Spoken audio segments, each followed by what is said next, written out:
بسم اللہ الرحمن الرحیم۔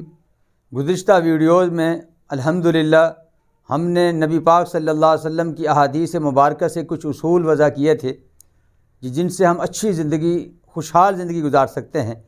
انہی اصول میں سے آج ہم ایک اصول بیان کریں گے اور اس کی تشریح کریں گے۔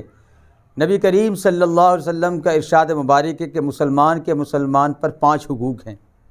نمبر 1 تو یہ ہے کہ جب بھی وہ مسلمان بھائی سے ملے تو سلام کیا کرے۔ یہ اللہ کے اسماء میں سے ایک اسماء ہے، السلام علیکم، ایک دوسرے کو دعا دینا۔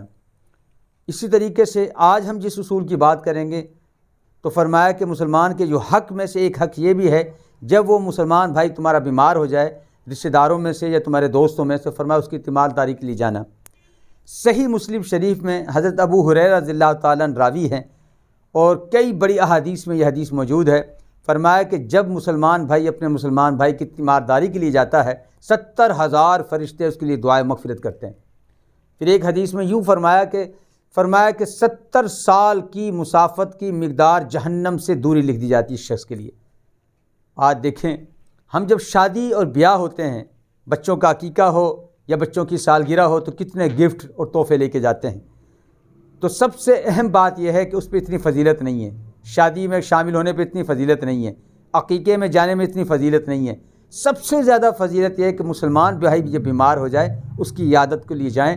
تو اب آپ کو کیا کرنا ہے، جتنے آپ پیسے شادی پر کم از کم 10-15 ہزار کے گفٹ لے کے جاتے ہیں یا اس سے بھی زیادہ کے لے کے جاتے ہیں، مدد کرتے ہیں، جب آپ کا مسلمان بھائی پڑوسی ہو یا رشتہ دار ہو یا آپ کا دوست ہو بیمار ہو جائے، آپ کو چاہیے کہ آپ ایک لفافے میں کچھ رقم ڈالیں جتنی آپ کی استطاعت ہے، اور خاموش پھل بھی لے کے جائیں، اور وہ رقم ان کے جا کر اس مریض کے پاس جب جائیں تو آپ اس کو وہ رقم پیش کر دیں۔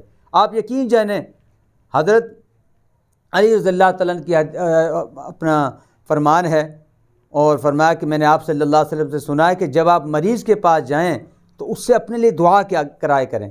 میں تو یوں کہوں گا، جب آپ اس کو ہدیہ پیش کریں گے پیسوں کی رقم کے ساتھ، وہ دل سے جو آپ کو دعائیں دے گا، اس کی دعا آپ کے لیے اتنی قبول ہوگی، اس کی دعا فوراً اللہ کے یہاں جائے گی۔ تو آپ جب بھی اپنی زندگی میں اپنے دوست احباب جو بیمار ہو جائیں، اپنے رشتہ دار جو بیمار ہو جائیں، پڑوسیوں میں محلے میں جو بیمار ہو جائے، آپ اس کی تیمارداری کے لیے جائیں تو کچھ ہدایہ ضرور لے کے جائیں، کچھ پھلوں کی شکل میں، کچھ رقم کی شکل میں۔ آپ دیکھیے گا آپ کے زندگی کی کتنی پریشانیاں حل ہو جائیں گی، آپ کے لیے اللہ پاک کیسی کیسی آسانیاں پیدا فرما دیں گے، دنیا بھی بہتر ہوگی آپ کی، آخرت بھی آپ کے لیے بڑے بڑے اجر اللہ پاک رکھ دیں گے۔ بلکہ یہاں تک حضرت ابن عباس نبی کے چچا زاد فرمایا کہ اگر میں اعتکاف میں ہوں، مسجد نبوی میں اعتکاف میں بیٹھا ہوں 1 مہینے کے اعتکاف پر، فرمایا کہ اگر کوئی مجھ سے مسلمان بھائی کی پتہ چلے، میرے کسی دوست کو، مسلمان بھائی کو بیماری ہوئی ہے، تو فرمایا اعتکاف چھوڑ کر اس کی بیمار پرسی کے لیے میں جاؤں گا۔ اللہ کے حبیب صلی اللہ علیہ وسلم اتنی برکتیں، اتنے فضائل اپنے اس حق کے لیے رکھیں۔